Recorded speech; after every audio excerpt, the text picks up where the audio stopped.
of the greatest misconceptions most struggling players have is the notion of actually swinging. You see, a golf swing is not a swing, it's a sling. And that may seem like semantics, but not knowing the difference is probably leading you to practicing a lot of unwanted forces and manipulations that's making your golf swing more difficult and holding you back from reaching your true ball striking potential. In this video, we're going to explore the difference between swinging and slinging and clarify what your true intent should be to unleash your true swing.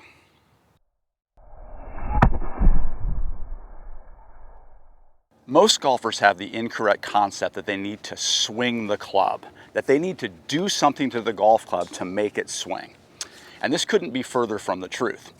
If your concept is to try to swing the golf club, then it induces your body to use it as a lever and try to use the rigidity of the shaft to make the club head speed up. Now, unfortunately, because of our body's relationship with gravity and the way that we naturally move, anytime you apply a force to the golf club to try to swing it, your body is going to react in a supporting movement. And the supporting movement, unfortunately, is not what you want to do. Slinging is going to have that supporting movement, or the intent to sling. So for instance, if my intent is to swing the club head to try to strike the ball, the supporting movement is to actually try to shift ahead of it and then stall out to accommodate the swing.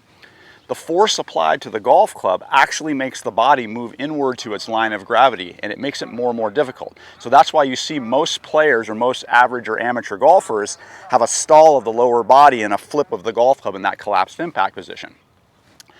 And that's all born of actually trying to swing the club.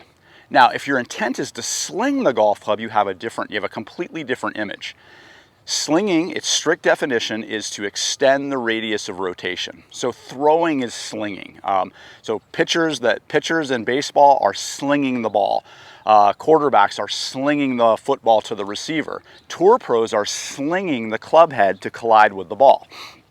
So slinging is the act of extending the radius of rotation. This is difficult to see in two dimensions, but probably best to see down the line.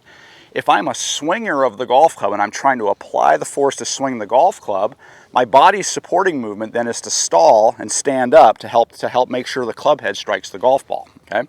So a swinger looks much more like this. Coming down, I try to swing the club, my body kind of stops rotating, I stand up a little bit and make the golf clubs flip through.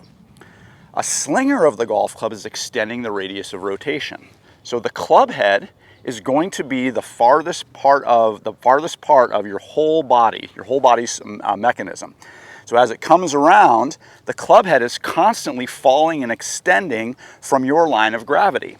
To do this, every part of your body has to rotate in symmetry to allow this to happen. And that's a very, very natural movement. So if my intent is to sling the golf club, that changes everything. And slinging is the act now of no longer using the club as a lever, but actually being connected to the club head and having the intent to find the path of least resistance for that club to descend and extend from your line of gravity to strike the golf ball. Anything that is extending in a rotating manner, the part that's farthest from the line of gravity is going to have the highest speed. Combine that with the density of the club head, and you get a lot of energy transfer into the golf ball. So why do so many golfers never get past the notion of swinging, and they get stuck in the trying to swing the club and never really learn slinging? Well, there's two reasons. First and foremost, it's the design of the golf club. The golf club actually is rigid. It has a lot of density at the end. It sends a signal to your body to use it as a lever. It's familiar when you pick it up to try to move it with your hands. Your adaptation to the golf club, your first stimuli is to try to control it through the shaft. That's why new golfers look so awkward and stiff, because they're continuing to try to apply something to the golf club to force it to the ball. And so they start to pretty rapidly learn that one of the ways to make it go a little faster is to try to use a leverage force. But it's not the optimal way. Slinging it is the optimal way. That's where you're going to get the most speed and the least amount of effort and the most predictability. The other problem again becomes intent. So again, if I have this notion that I have to swing the golf club, I can see that I get stuck in that illusion that I'm trying to make the club head go faster, or it appears that the best players in the world seem to be swinging the golf club with their hands at the end. That illusion can lead you to continue to intend to swing. So all you do is you're just going to max out your body motion that keep trying to match this leverage force you're applying to it. So if we can get rid of the intent and we can learn how to bypass the rigidity of the shaft, then we can start to understand what slinging is. And slinging is exactly what you learn how to do when you swing my training aid called the Pro. Because the Pro takes the rigidity of the golf club in the grip, but then melds it with an inert shaft as a rope, such that only the movements of your body can actually work. So anytime you try to use something, like a flail would be a good example, the only way to create energy and force with it is to use the entire body and actually extend the radius of rotation. So my intent, I'm not going to hit this ball, but I'm just going to kind of use it as a model here.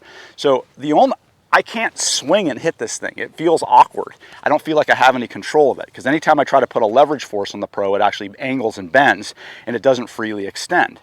But as I learn the rhythm of it and I learn how to have the intent to allow the cylinder to fall and extend, that becomes a very, very repetitive movement.